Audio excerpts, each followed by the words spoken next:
Vachanavayal daily light September 10. ടൊളന്തീനോയിലെ വിശുദ്ധ Nicholas. ഫെർമോയ്ക്ക് സമീപം saint ആഞ്ചലോയിൽ വളരെ താണ ഒരു കുടുംബത്തിൽ 1245 നിക്കോളാസ് ജനിച്ചു. ദരിദ്രരായിരുന്നുവെങ്കിലും മാതാപിതാക്കന്മാർ ഭക്തരായിരുന്നു. ബാല്യത്തിലെ നിക്കോളാസ് പ്രാർത്ഥനാശീലനായിരുന്നു. മാത്രമല്ല, അതീവ ശ്രദ്ധയോടെ ദൈവവചനം ശ്രവിക്കുകയും ചെയ്തിരുന്നു. ദരിദ്രരെ ഈ ബാലൻ ആർദ്രമായി സ്നേഹിച്ചിരുന്നു. വഴിയിൽ കാണുന്ന ദരിദ്രരെ വിളിച്ച് തനിക്ക് വെച്ചിരുന്ന ഭക്ഷണ സാധനങ്ങളിൽ നിന്ന് ഒരു ഓഹരി അവർക്ക് കൊടുത്തിട്ടേ അവൻ ഭക്ഷിച്ചിരുന്നുള്ളൂ. ബുധനാഴ്ചയും വെള്ളിയാഴ്ചയും ശനിയാഴ്ചയും അവൻ ഉപവസിച്ചിരുന്നു.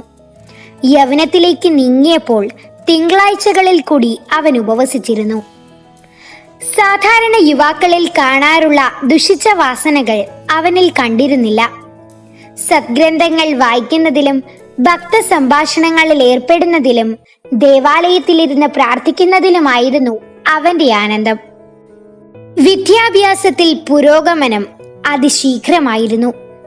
18-ാമത്തെ വയസ്സിൽ വിശുദ്ധ അഗുസ്റ്റിന്റെ സന്യാസികളുടെ ഗണത്തിൽ ചേർന്ന് നൊവീഷ്യേറ്റ് പൂർത്തിയാക്കുകയും യഥാകാലം പൗരോഹിത്യം സ്വീകരിക്കുകയും ചെയ്തു. ബലിപീഠത്തിൽ ശ്രാപ്പേ മാലാഖയെ പോലെയാണ് നിന്നിരുന്നത്. ദൈവസ്നേഹാഗ്നി മുഖത്തെരിഞ്ഞിരുന്നു. കുർബാനയുടെ സമയത്ത് കണ്ണുനീർ ധാരയായി ഒഴുകിയിരുന്നു. ഒരു വിശുദ്ധന്റെ കുർബാനയെന്ന വിചാരത്തോടെയാണ് ഭക്തജനങ്ങൾ അദ്ദേഹത്തിന്റെ കുർബാന കണ്ടിരുന്നത്. ജീവിതത്തിന്റെ അവസാനത്തെ 30 വർഷം ടൊളന്തീനോയിലായിരുന്നു അദ്ദേഹത്തിന്റെ വാസം. അത് ആ നാട്ടുകാർക്ക് വളരെയേറെ ആത്മീയോപകാരം ചെയ്തിട്ടുണ്ട്. എല്ലാ ദിവസവും അദ്ദേഹം പ്രസംഗിച്ചിരുന്നു. തദാനുസാരം മാനസാന്തരവും ഉണ്ടായിരുന്നു. കുമ്പസാരത്തിലായാലും വേദോപദേശ ക്ലാസുകളിലായിരുന്നാലും അദ്ദേഹത്തിന്റെ ഉപദേശങ്ങൾ ഹൃദയം ഭേദിച്ചിരുന്നു.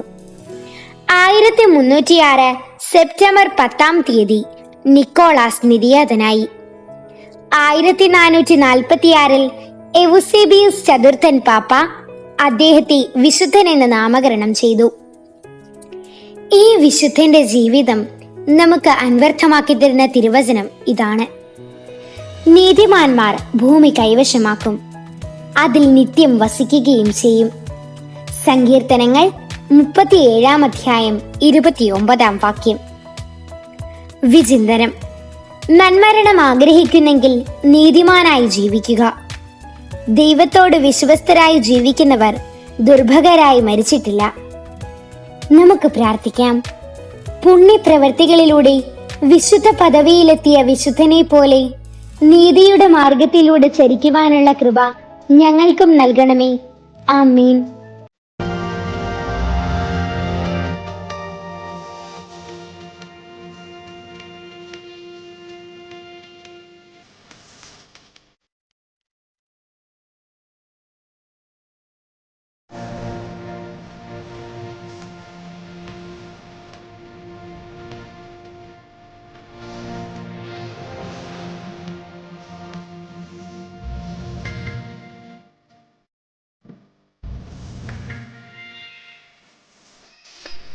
Seems like